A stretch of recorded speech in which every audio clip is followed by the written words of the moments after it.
疲れ様です。ミラさんキッチンです。今日はですね、カップ麺に野菜をめちゃくちゃ美味しく入れる方法をご紹介します。カップ麺ってやっぱ手軽で食べますよね。僕も好きなんですよ。けどやっぱバランスが気になるんですよね。野菜を入れたいんですけど、やっぱ野菜入れると水っぽくなっちゃうじゃないですか。で、そんな時におすすめの方法が蒸し焼きなんです。で、この蒸し焼きをしてカップ麺に野菜を入れると、さらにカップ麺の味が美味しくなってしまうというお得なレシピになってます。それではご覧ください。今回は特別な材料はないですね。お好きな野菜 200g ぐらいですね、1人分で。あとは油と塩とカップ麺。食べやすい大きさに野菜をザクッと切っておいてもらえれば OK です。そしたら秘密の蒸し焼きをしていきましょう。鍋用意してもらって温めます。鍋温まったら油入れます。これ油はラーメン、そば、うどんだったらごま油おすすめですね。あとちょっとやっぱ洋風な味にしたいなって時はオリーブオイルとかがいいと思います。野菜入れます。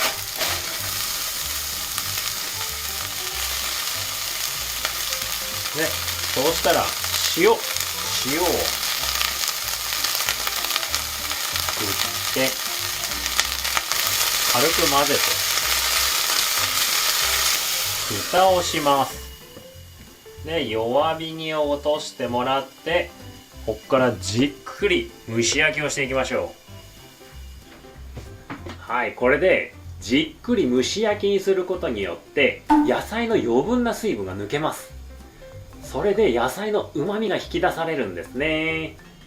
はい、これで蒸し上がりました。野菜が少しくたっとすれば OK です。カップ麺に書いてある規定の量の水を入れます。この旨味の出たお湯で作るカップ麺が本当に美味しいんですよ。さらにこの野菜も美味しいんで、もう本当にお得なレシピです。で、袋麺を作るときは蒸し焼きして水入れて沸騰したお湯でそのまま袋麺作ってもらえれば OK です。では早速お湯が沸いたのでカップ麺を作っていきます。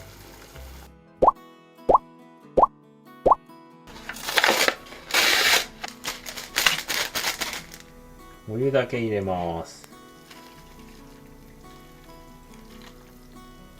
野菜は冷めちゃうんで蓋して保温しておきましょう。はい、それでは出来上がるまで待ちます。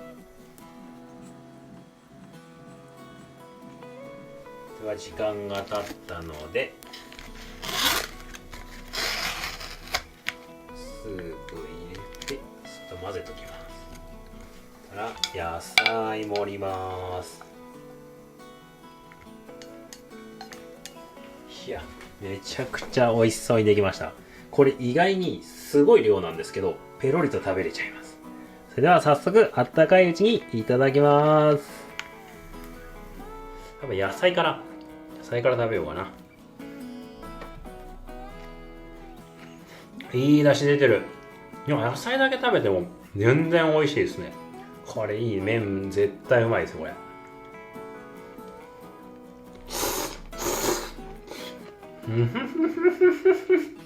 笑っちゃう美味しさ。